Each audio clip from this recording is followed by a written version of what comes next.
Sorry. Hey friends, I'm coming at you from my hotel here in Central Park, New York City. Nick's over there, I don't know if you can see him.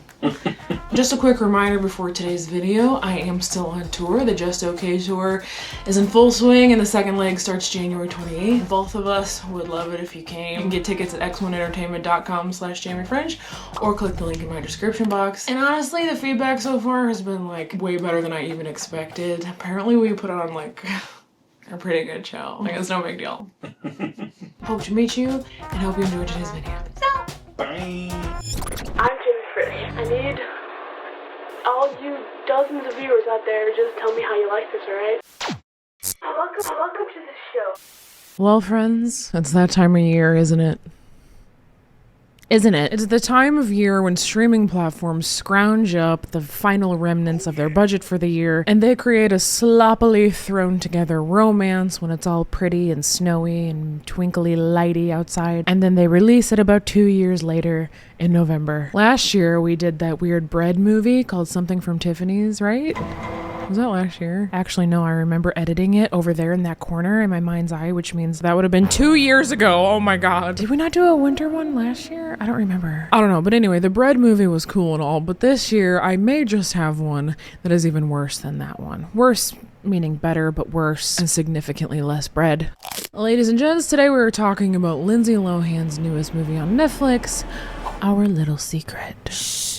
This flick is classified as a romantic comedy about two resentful exes who must awkwardly spend the holidays together after they learn that their new partners are siblings. I was super excited to watch this, obviously, because I grew up watching Lindsay Lohan, loved her, and I hadn't seen her in a while. I also love Kristen Chenoweth. I love Tim Meadows. I thought that I liked Ian Harding until I saw this movie, which you will see why when we dive into Our Little Secret. Okay. Starring talking statue, that one YouTube guy, Toto, fake Snow, the principal from Mean Girls, the main character from Mean Girls, weird gagging, snowman punch, whiny schoolboy, goofy clown drawings, cartoons plural, and very, very wide eyes. Wow!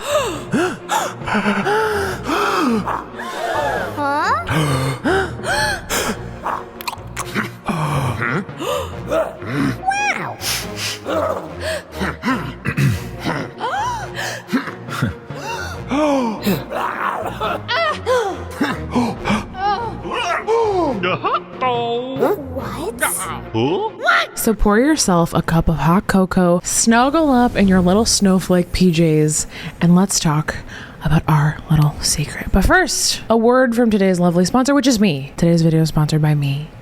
See you soon. And now a word from our sponsor. I don't feel like plugging a bunch of stuff. Just come see me on tour. Hey kids. We're back. So friends, the opening of this movie is actually this little like cartoon animation opening. The year is 1996, the year when my daughter Avery met Logan. They became inseparable. And what's funny is the first time I watched this, I actually missed this entire intro because Nick kept talking to me about a guitar he wants to buy. And even though I completely missed the intro, the entire movie still made perfect sense to me. So this part is really like not necessary. However, the interesting part about this is that, you know, it's the origin story of the main characters, Avery and Logan. It's their whole love story, you know? And I guarantee that you will agree with me that the cartoon versions of these characters have more chemistry than the actual human ones do. Can I have a hug or something? So basically what we learn during this cartoon intro is that Logan and Avery are hopelessly in love. A kind of love that you only see in movies. A love that is completely unbreakable, once in a lifetime. Can't eat, can't sleep, reach for the stars, over the fence, World Series kind of love. A love that we never once see evidence of throughout the entirety of this movie.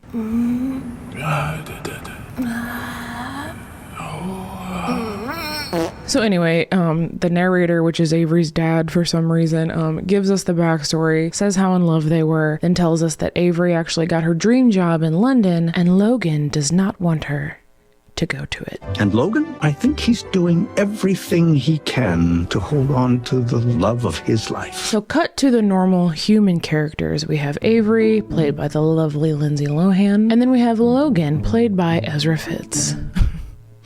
I mean Ian Harding. I always forget he has a real human name. He's more than just his Pretty Little Liars character. So Logan and Avery have just arrived home. Logan is 3 sheets to the wind. It's our last night together and you're drunk. Do you ever think that maybe you're leaving is like what drove me to drink? Yeah, immediately no. Immediately no. Instantly, I was like, yeah, no. Ladies, if a grown man blames you for any of his own choices, his choice to drink alcohol, run, scram, get out of there. Red flag. Oh, so you moonwalking out of the restaurant tonight? That was my fault? Yeah.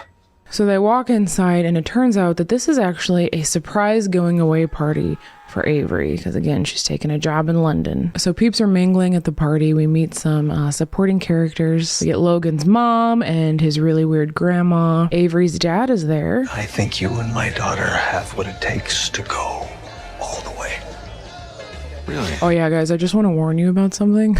If you thought Wide-Eyed Guy from Baking Me Crazy was really wide-eyed, then you obviously haven't met Logan from Our Little Secret. I don't know if Ian Harding does this in real life or if this is just what he was doing for the character, but Logan literally spends 80% of this movie like this.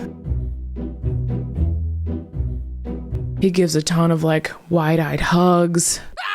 It's a wide-eyed world out here, okay? I also don't remember Ian Harding using this method of acting in Pretty Little Liars. He didn't really do this with his eyes that much. Maybe a little bit, but not that much, okay? Now I'm doing it. Oh God, what's happening? Maybe he got some work done. Maybe he got a little Botox and is like permanently surprised. I don't know, but it's a lot. You guys. Gotcha.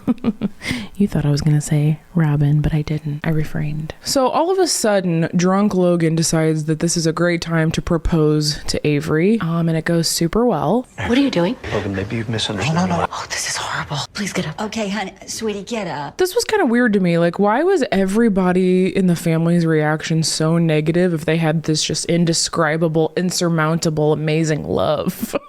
Their cartoon selves kissed in the back of a car, for crying out loud. Clearly the romance is on fire. That's right, kids, they kissed. I don't know, that was weird, but anyway, Avery says, no, I will not marry you, Logan. Will you? No, Logan, I will not marry you. And he gets all whiny and codependent and like guilt trips her into not going and living her life in London. But I haven't. Outside, You're running away now. from your dad, who can like barely make a sandwich on his own. Depends on the type. He's like, how could you leave us? How could you leave me? Your dad can't even make a sandwich by himself, even though he's a grown man. He was like 56 years old. And you've like forgotten about me completely. Okay, I'm gonna throw up. Listen. I do understand that it would be hard if you're in a committed relationship with someone for them to pursue the career that they wanted. And I understand having some feelings about it, but let me give you guys a little lesson here that I've recently learned in therapy. Okay, at 35 years old. A woman is not responsible for the happiness. Actually, let me rephrase that, okay? Because that even actually sounds sexist. No one is responsible for someone else's happiness. Avery is not responsible for your happiness, Logan, and she should not put her dreams on hold because she feels bad for her grown man father who can't make his own sandwich because he too is an adult who is responsible for his own happiness. So anyway, they break up. It seemed like a very abrupt breakup, but then again, maybe like the thought of her going to London was kind of like, causing some contention in the relationship for a while that we just didn't get to see because there was really no development besides that cartoon. And then he makes like a below the belt comment about her late mother. If your mom were here, I think she'd be really disappointed in you. So yeah, it's immediately over. I never want to see you again. That's good. You should start by moving across the world. Oh man, don't you guys love a good mantrum? Jamie, what's a mantrum? A mantrum is when a man throws a tantrum. And again, I don't want to be sexist here. Women throw tantrums too. When a woman throws a tantrum, it's called hunger. So yes, friends, the unbreakable love between Avery and Logan that has spanned across a decade is over after an abrupt and brief conversation, and understandably, everybody is very upset. Aw, poor Frosty. Dude, Logan is all kinds of violent. He like throws a crazy fit for like 15 entire seconds.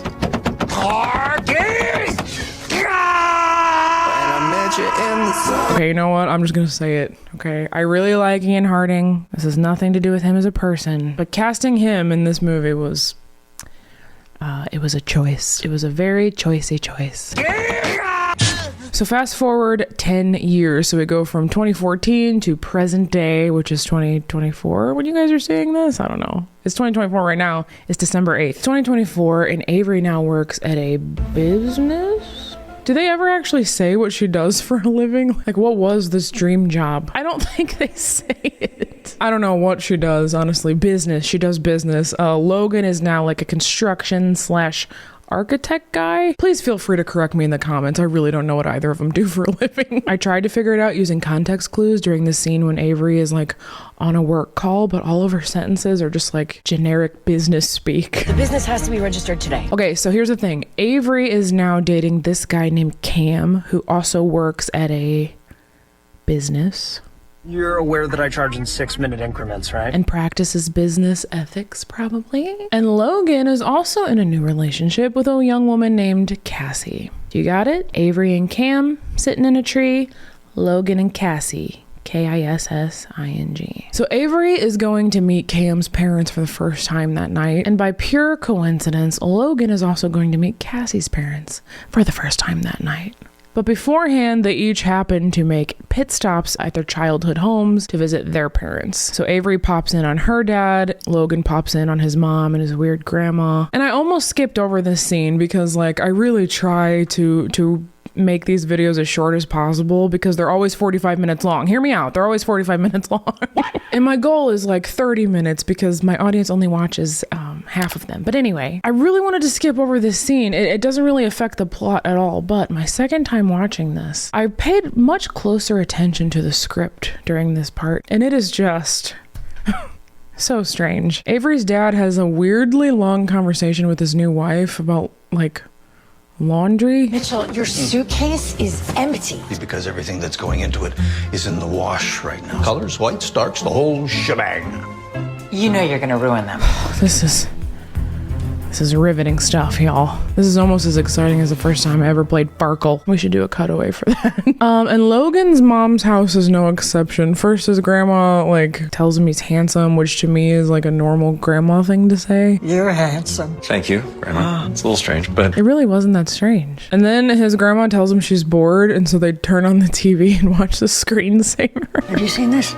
It never hits the corner. can't say. I don't know, you guys. I guess they really needed a 2-minute filler scene. It was very strange. So Avery and Cam arrive at Cam's parents' house. And Cam's parents' house, by the way, their names are Erica and Leonard. Their house is where we will spend most of the rest of this movie because everybody is like staying together for like a week or two for the holidays. So Cam's mom is played by Kristen Chenoweth, whom I adore. I don't know if you guys knew this, but I love this woman. She can do no wrong in my eyes. She's almost right up there for me with Jennifer Coolidge. Like, I'm a huge fan of this lady. Why am I rambling about this? I don't know. She was a great casting choice. And again, her name is Erica. And Erica is a super petty and underhanded chunt. Especially to Avery, like immediately. Avery, better late than never. Here, Chinks. Well, guess what, you guys? Are you ready for a 360 McTwisty? I'm just kidding. You already know the premise of the story. But in case you were asleep for the intro, let me fill you in. Okay, hold on. I need my Sam Sparks glasses. Well, friends, it turns out that Logan's new girlfriend, Cassie, is actually Cam's sister. Meaning they're siblings. Meaning they have the same parents. So guess who else is showing up at Erica and Leonard's? Hi, Daddy. Hey, sweetheart. Hi. Hey, bud. Hey, good to see you. Exactly. It's Logan and Cassie. Oh my god, you guys, I wonder what hilarity will ensue once Avery and Logan realize they're dating siblings. I don't know why I'm making fun of that so hard. It's actually not that bad of an idea for a rom-com. Also, I hurt my neck. So yes, friends, Logan and Avery are at the same party and in the exact same room and are like 1 foot away from each other, but they don't see each other at all until the exact right moment when Cam steps out of the way. Yeah. And this is his girlfriend, Avery.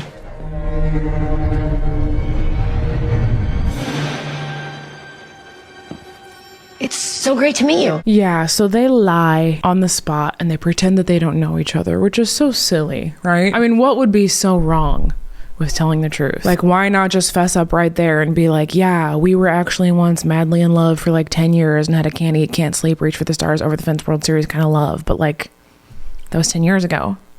It's not a big deal. But no, they act like complete strangers. One might even say it's their little secret. So in the middle of the party at their new love's parents' home, Logan and Avery decide that the best idea is to sneak away together into a different room and come up with a plan. This is funny. Oh, you think this is funny? Yeah. Are you sure, Logue? Because your eyes would suggest otherwise. I really like that. I really like the abbreviated form of Logan.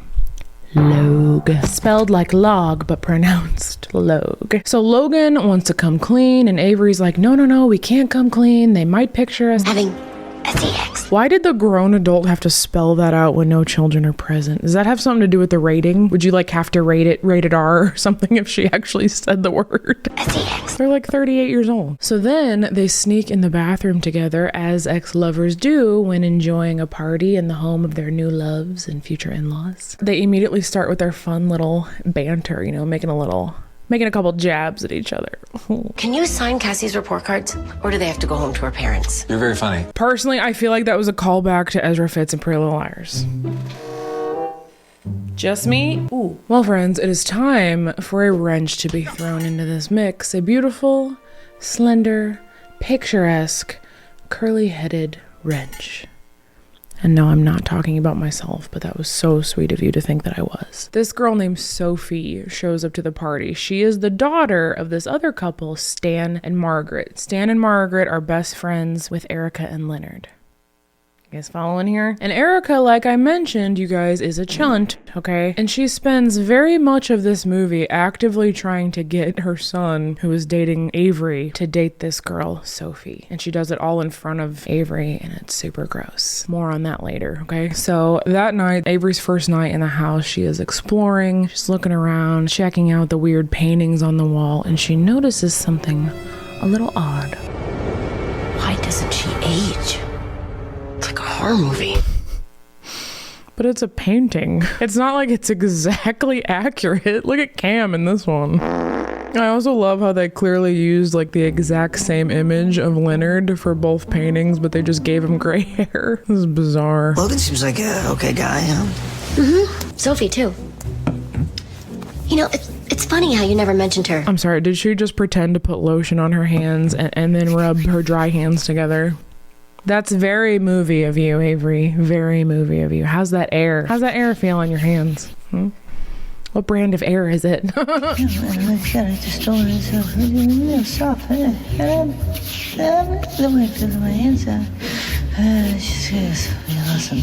I don't know. What you do? What do you think, you stupid? I love and cherish that Avery goes to bed with her beautifully curled hair and a full face of makeup and freshly aired hands. I wish just once we could get an actual realistic scene of what a woman in her 30s looks like when she's going to bed. Because it don't look like this, okay? It looks more like this. Hey, which one of you little farted in my CPAP? Yeah, that was more accurate. This movie's boring. It's making me miss the bread movie. Anyway, so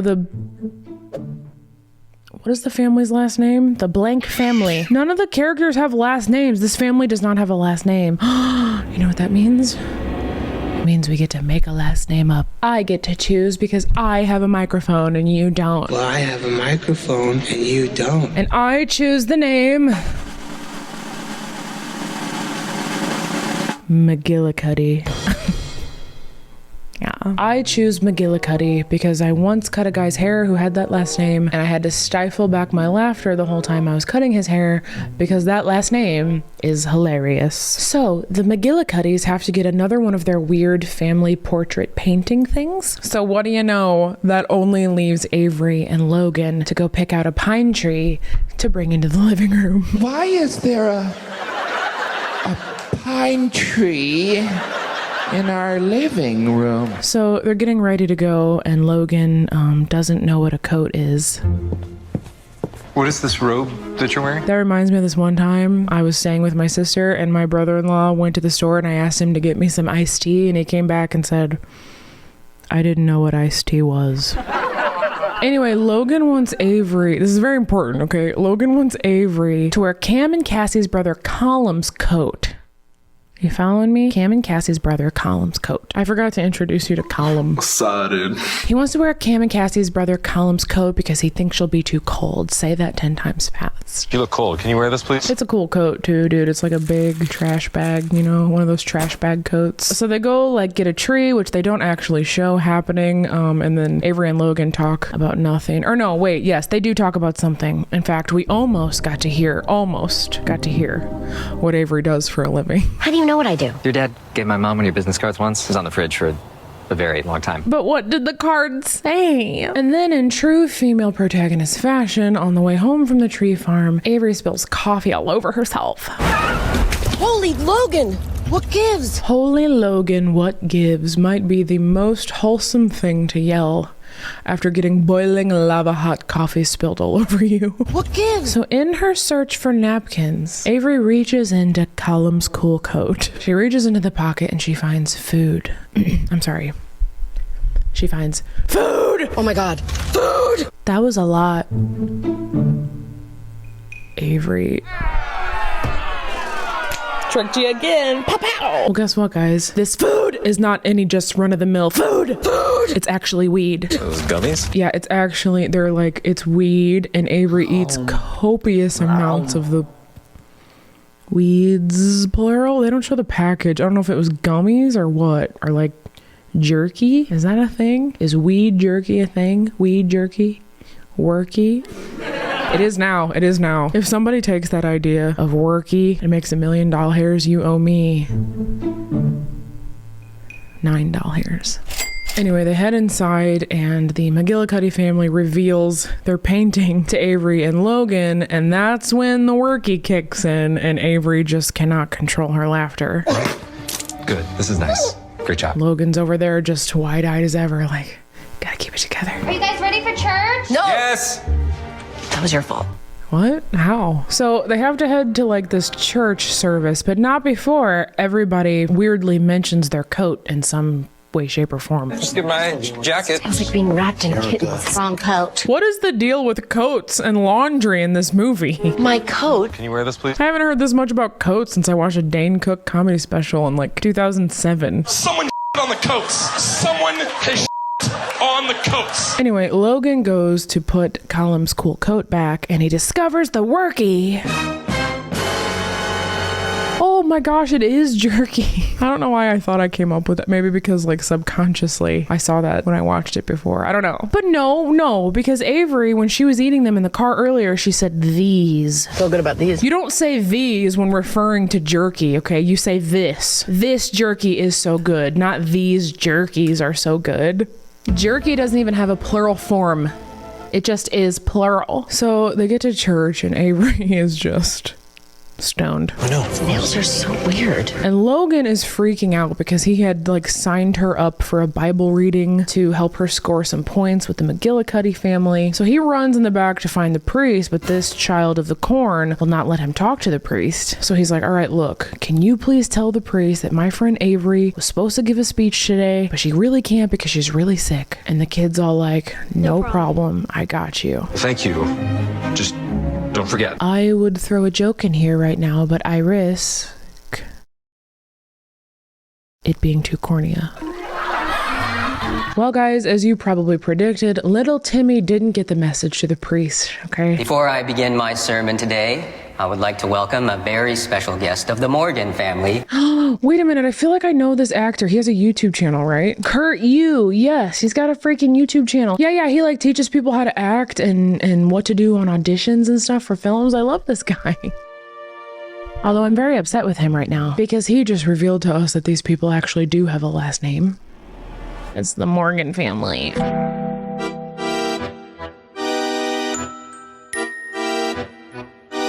I prefer the McGillicuddys. Just saying. Where were we? So he calls Avery up to the podium, but she is not fully present. I think those gummies are starting to kick in. Excuse me, Avery. They weren't gummies. They were worky. These worky are starting to kick in. Oh, look, the kid's wide-eyed too. I feel like this would have been a great opportunity for like a wide-eye competition.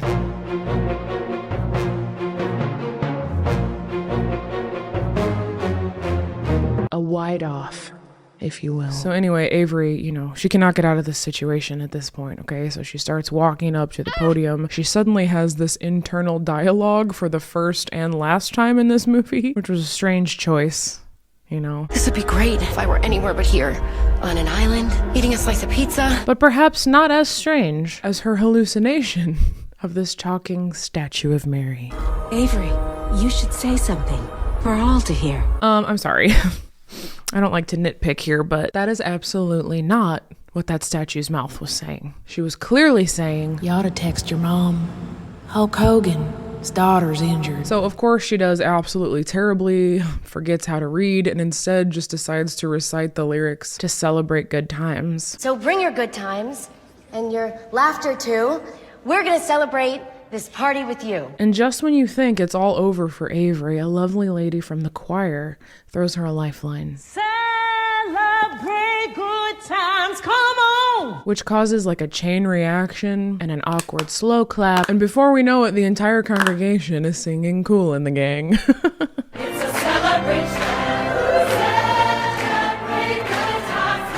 Man, good thing the choir just happened to know the 6-part harmony arrangement for that song. Well, friends, as fun as that was, Erica is not happy. That was, Yeah, a lot. I agree. That was a lot.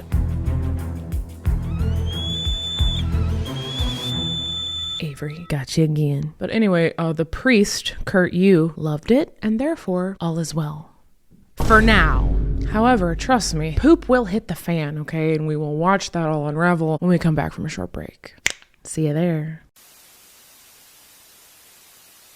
Hey kids, we're back. And it's time for Logan and Avery to finally have some lack of chemistry. It's late night. Logue is working on some goofy clown sketches. What's wrong with these? This drawing sucks. Your fish look mangled. What the hell happened to that one? Anyway, he's working on some sort of concept for Stan, whom I mentioned earlier. And our girl Avery just so happens to be an expert on business plans. So he asks her if like she'll check them out and help him work on them or something. But I haven't really done like a full business proposal, and you seem to do them all the time. How do you know what I do? I think these concepts are really great. Are they though? Oh, I emailed you that template to work off of. I got it. Thank you. You know, friends, I got a really strong feeling that we're gonna get a song at the end of this video about Logan's wide eyes. And the reason I have that feeling is because I'm going to write it. I love that Avery just spouts off like random business terms. I emailed you that template. Oh, I emailed you that template. Yeah, you know, that website template for business plans. Did you get that email? Maybe you could circle back, follow up, touch base. Perhaps we could synergy later. Get down to business. So anyway, they finally like talk a little bit and rehash a little bit of like their whole, you know, massive breakup 10 years ago. Logan makes it pretty clear right here that he never really got over her. And I know that you lost the most important person to you in the entire world that year, but so did I. But you just don't feel anything, you guys. You see what I mean? Like, they have no chemistry, okay? So then Avery eats a heckload of cookies, okay, which is a very huge deal. Huge problem, because Erica, she makes these special cookies and she's very particular about how many her guests eat. I forgot to tell you that. She's very particular about how many you eat, so be careful. What a quirky little conflict. So the next morning, Avery wakes up like in a pile of crumbs. She panics, you know, because she wasn't supposed to eat these delicious cookies that kind of just look like basic cookies to me, but what do I know? Anyway, she overhears, when she's like trying to panic and clean up her mess, she overhears Erica say that she has some ladies coming over that morning for a cookie exchange. I've got those ladies coming over for the cookie exchange. What is a cookie exchange, you may ask? Well, it's when a bunch of ladies get together and, well, you can imagine the wild times. Anyway, she's panicked, so she asks Logan to distract Erica while she stages this crime scene and ends up framing this little Yorkie dog whose name is Veronica.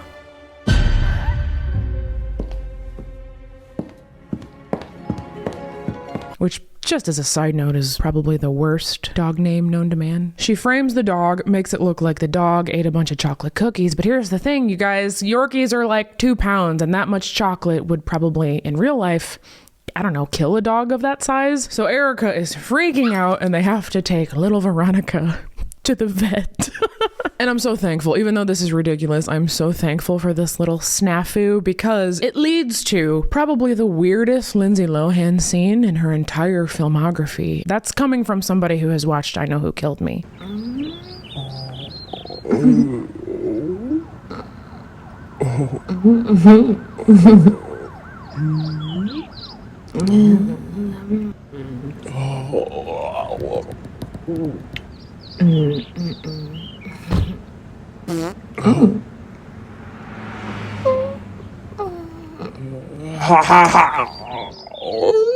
So the vet goes into this horrific detail about all of the terrible things that he's going to have to do to little Ronnie. Means we're going to have to physically induce vomiting, flush her system with fluids, and then force feed her activated charcoal to keep the toxins from getting into her bloodstream. Oh my God. No.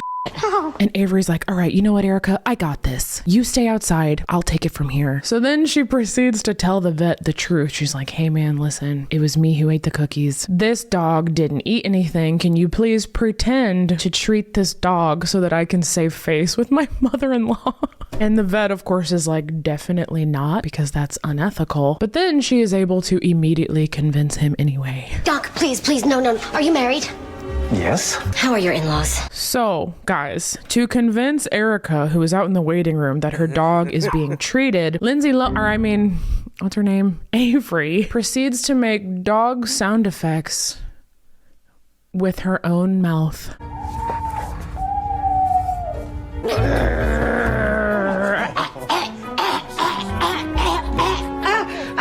And to that I say, that was a lot.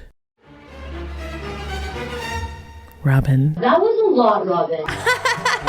Gotcha again! You thought I wasn't gonna say Robin when I said Robin. First of all, she doesn't sound like a dog, okay? Objectively, she just doesn't. Second of all, who wrote this? Haley Dominicus. Haley, why'd you do that? Why did you make poor Lindsay Lohan do that? Actually, I guess Lindsay Lohan has experienced worse on the set of certain films. Again, we've seen I Know Who Killed Me.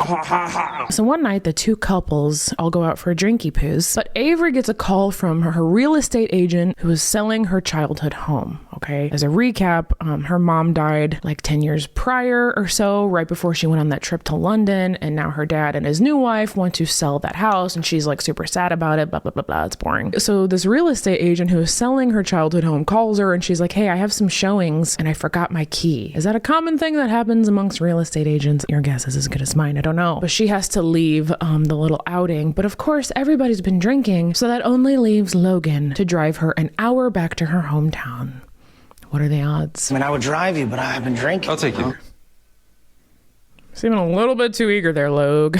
These two have now been alone together more than either of them have been alone with their respective partners in this movie. And yet no one suspects a thing. It actually hurts to try and get as wide-eyed as Logan does. Anyway, they sit on the floor of her childhood home together. Avery cries. Logan is quite wide-eyed. Their romance is rekindling.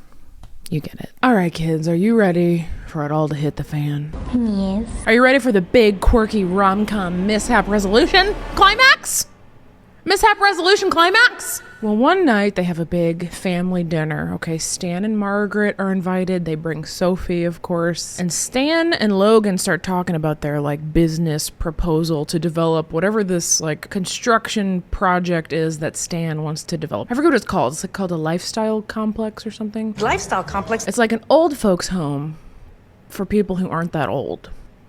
Anyway, Stan is asking Logan, like, hey, do you have that business proposal all drawn up? And Logan's like, yeah, let me just go grab it. So he goes upstairs, and suddenly he hears some strange sounds.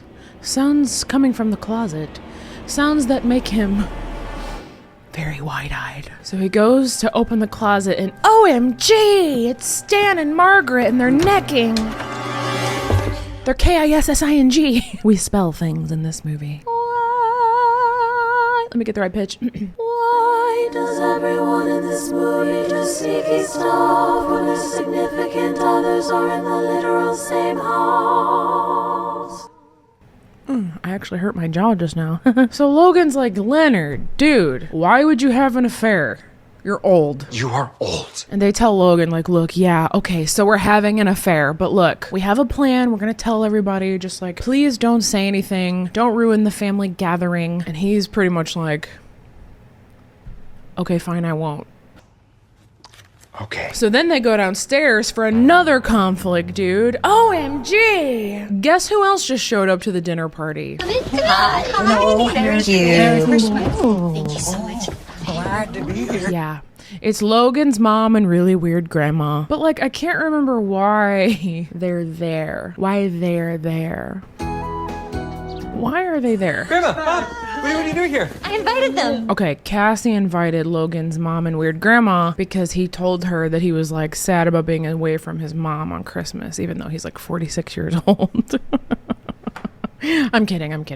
You are old. Well, Logan, of course, is panicking, right? Because his mom and grandma are there and they know Avery, which means their little secret is about to be exposed, sir. And everybody's gonna know about their incredible mind-bending romance from a decade ago. So he does immediate damage control. He tells his mom, like, look, Avery's here, but just pretend you don't know her. Don't ask any questions. You get it. But unfortunately for Logan, he's got that really weird grandma. Remember the one who was so weird enough to call her own grandson handsome?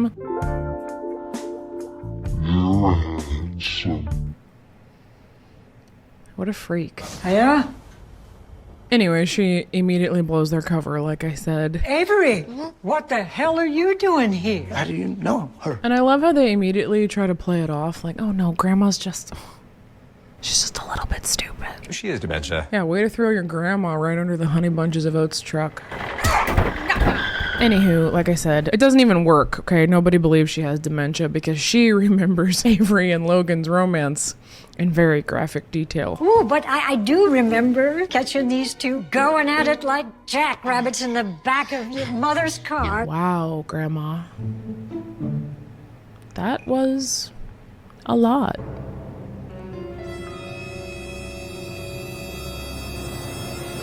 Grandma. I like it better when we were spelling stuff. Yeah, so the cat is out of the bag, and of course everybody is super upset at Avery and Logan, you know, for lying this entire time that they've been staying here. But then Avery gets kind of on the defense, and she's like, whoa, excuse me, Cam, is there anything you want to tell me? Is there anything else you want to tell me? Because Cam had I forgot to tell you guys that Cam had come home late from that night that they all went out to the bar, you know?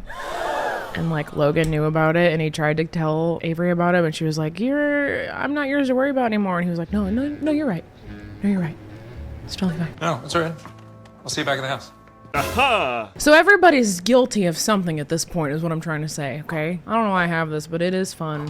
It is fun. And then Cool Coat McCullum steps forward and he starts spilling everybody's secrets. Veronica didn't eat the cookies, Mom. Avery did. I really love Erica's reasoning for not believing that Avery could have been the one to eat all the cookies. No one person could have eaten all those cookies. Yeah, that's the part that was unbelievable about that whole thing. Definitely not this.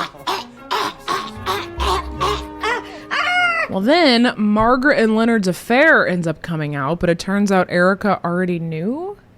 Question mark? Oh my God, you know. You know. Of course I know. You guys, can you believe this? Can you believe all this scandalous scandals? Where's Mystique when you need him? Remember that one song? Dangerous, so scandalous, good enough, so scandalous. Stop it. Get some help. So everybody is devastated, of course, at all these lies that have been brought to light. Everybody leaves the room. Avery starts packing her stuff, and Cam walks in, and they break up, I guess. Did something happen with you and Sophie? Right. I really enjoy that he never actually answers the question and he just walks away. What a great testament to their years-long relationship. And also, I don't know why this is so funny to me, but that's the last time we ever see Cam. They were literally in love. That's sad. Isn't it also strange that they didn't show anything happen with him and Sophie that night at the bar?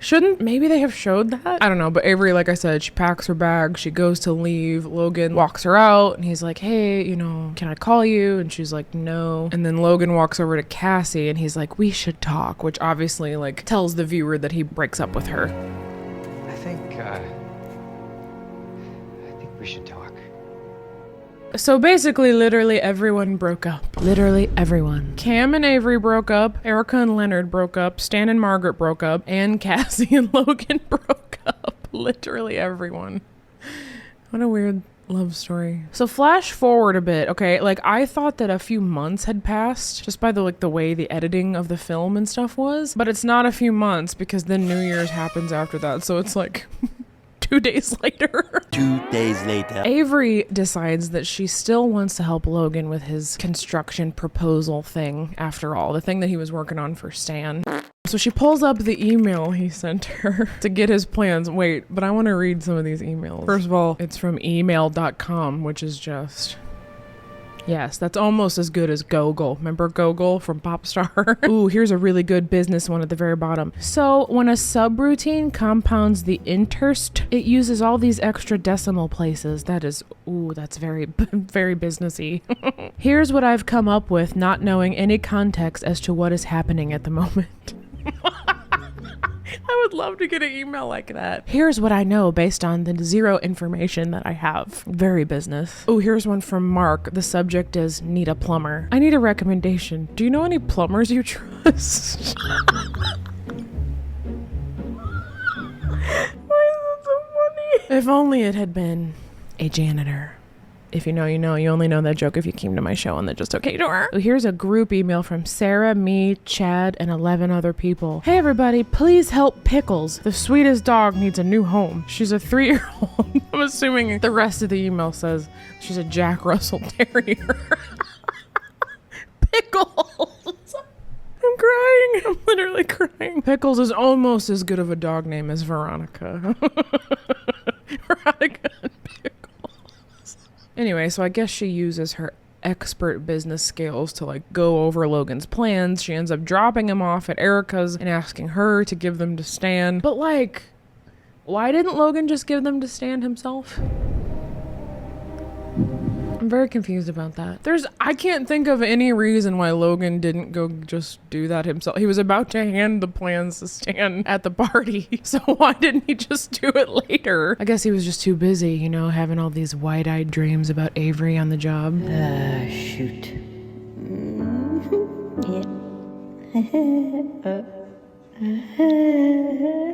He's literally sitting there like... I love that one of the memories that he's so fondly recalling is the scene where she told him not to call her. No. And she's doing the same thing. It's like a little flashback montage. So they're both daydreaming about each other. Shoot. Come here.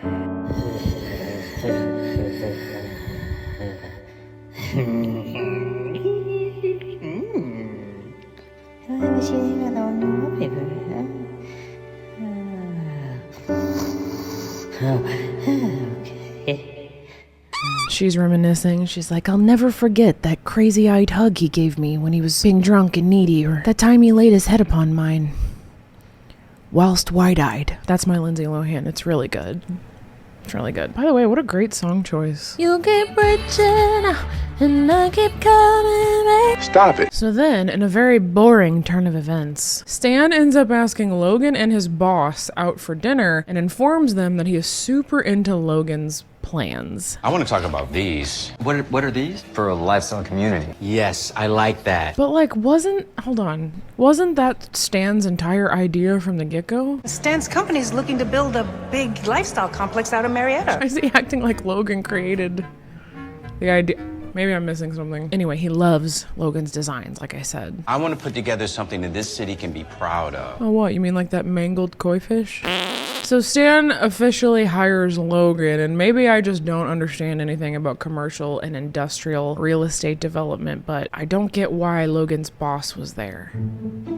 Did Stan just ask him there to basically tell him that he sucked? He literally sits down and he's like, your proposal was fine, but I got 100 more proposals just like it, and I really need a guy with a vision, and I don't really think it's you, but I think it's him.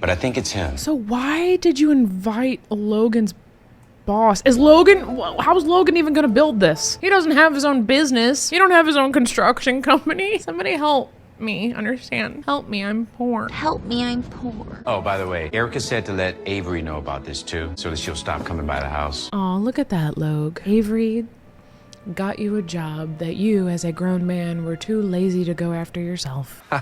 So then the film comes full squiggly circle when Avery is hosting some sort of party at her house for, I don't know what it's for. I think it's for nothing. I think it's a nothing party. Speed to the new house owner. I don't know what to say. It's okay.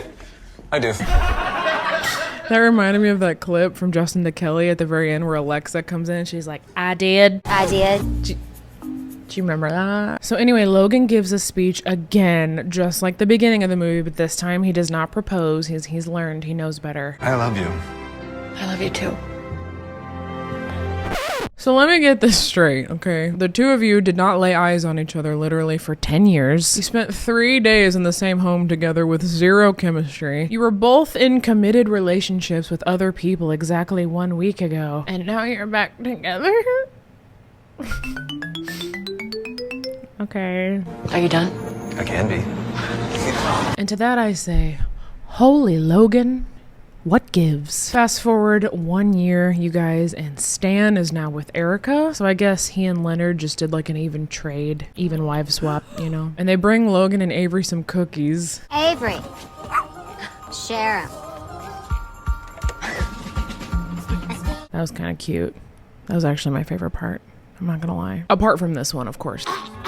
Anyway, the movie ends with yet another cute little cartoon scene, aka the filmmakers ran out of the budget. And we see in the final cartoon that Logan and Avery got married.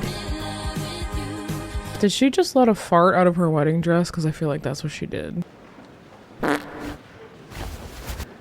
Oh look, even Veronica's there. Or maybe it's Pickles. That's the end. OMG.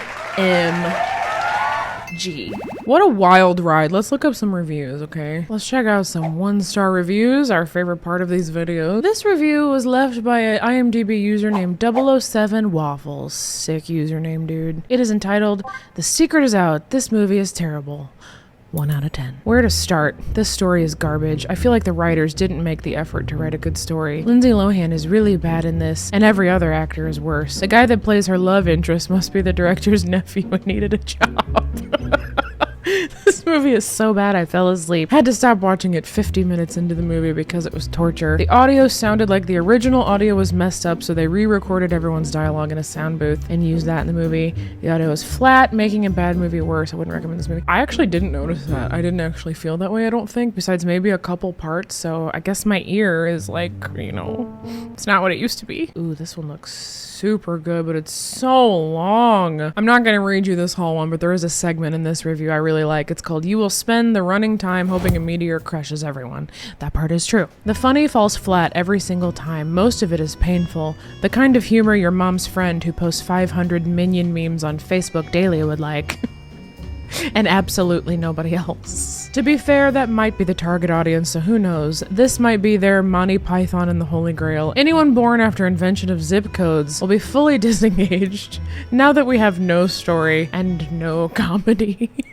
The greatest sin, the unforgivable trespass that this movie infringes against us is that not a single character is interesting or likable. That is quite true. From Jump Street, they made Logan completely and utterly not likable, so you have zero reason to want him and Avery to end up together, and he doesn't really do anything likable throughout the rest of the movie besides a couple of those wide-eyed hugs, you know? Avery was like quite boring. She didn't do anything really that lovely. She beed nice, I guess. Beed is the past tense of B, in case you didn't know. The only character I really liked was Veronica. Oh yeah, see, this other 1-star review also says the boyfriend is so horrible at the beginning that we all agreed that she should never, ever, under any romantic scenario imaginable, take him back. Yeah, this movie is quite bad, friends. But like almost every other movie I review on this channel, no matter how bad, it kind of grew on me a little bit. I might end up watching it on a rainy day or a snowy day with a little spot of hot car in my cold and bothered mug from French Roast, of course, which I don't have down here. Well, friends, that is it for me today. I hope you're all staying warm and snuggly on this cold December evening. Oh. This was a blast. And if you want to have an even bigger blast, check out the link in my description box and come see me on tour, because I put on a pretty stinking good show according to all of these comments here. I love you guys so much. Thank you so much for watching. If you made it this long, I'm gonna go eat some worky and I'll see you in the next video. Peace out.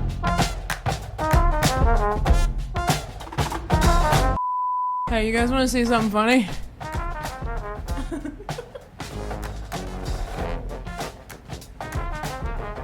This is how you know you need a haircut.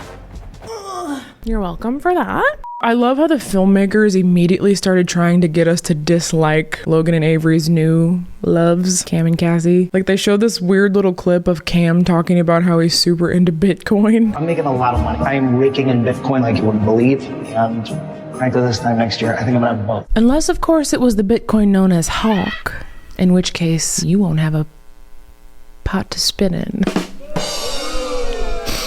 I'm really sorry. He's nasty.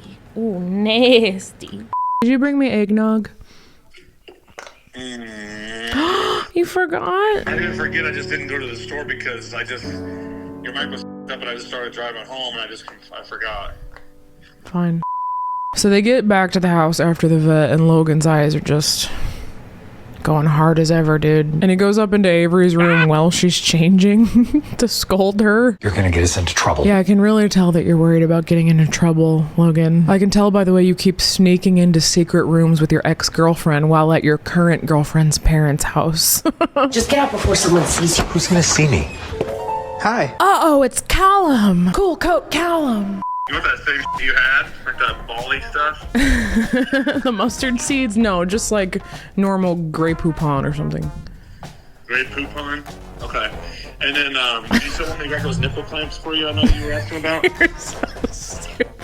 Yeah. Hey, me and my followers were just wondering, if you're bowling up there. Bowling? Yeah, we hear bowling balls and pins being knocked down and a lot of stomping and...